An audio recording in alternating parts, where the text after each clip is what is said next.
Are you a leader who's just experienced failure with a big change initiative? Or maybe you have one coming and you're wanting to not fail? In this video, I'm going to talk about the 3 most common reasons that change initiatives fail, and I'll give you 3 ways that you can keep that from happening for you. As long as I have been engaged in professional life, once in corporate and then out as an entrepreneur, the subject of change is very common, and everybody wants to know, why do change initiatives fail? Because they do more often fail than they succeed. I love this subject matter, by the way, and I'm going to talk about 3 reasons in this video. The first is readiness. Your readiness as a leader to put up with the resistance that will be absolutely natural. Ask yourself, why do people resist change? Here's the second reason. It's because they lack certainty about the future on the other side of the change, which might be cluing you into part of what your role needs to be. And the third piece might surprise you, because oftentimes leaders think that employees just don't care. It's not true. Every employee joins an organization, whether they know it for sure or not, because they see and hear and experience something with colleagues that lines up with their own values. The organizational mission, vision, and values start an invisible agreement between the employee, the employer, and their customers.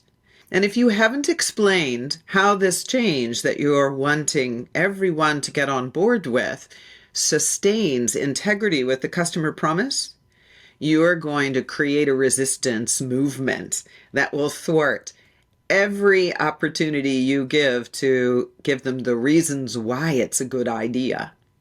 It's emotional and it's invisible unless you invite people to talk about it. So now here's part of the solution if we go back to each of the 3 mistakes. In the first one, talking about readiness, if you think you know what readiness means, that's your first mistake.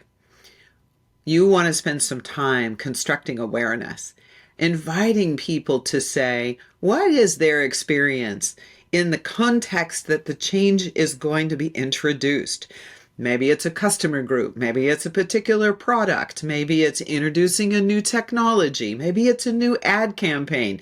It doesn't matter what the nature of the change is, but everybody has an opinion.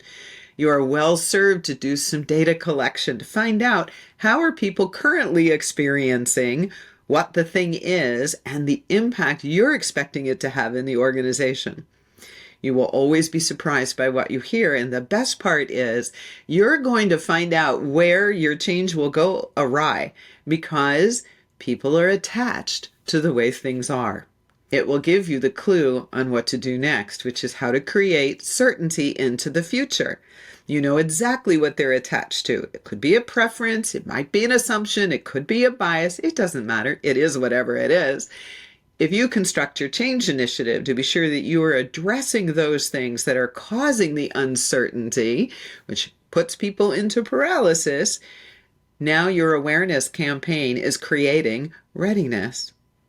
And of course, to the third thing, if you always speak about the voice of the customer and your passion and commitment to doing right by that customer, and also how your actions in the change process are aligned and congruent with the values espoused, people will relax and they'll begin to get on board and say, how can I help?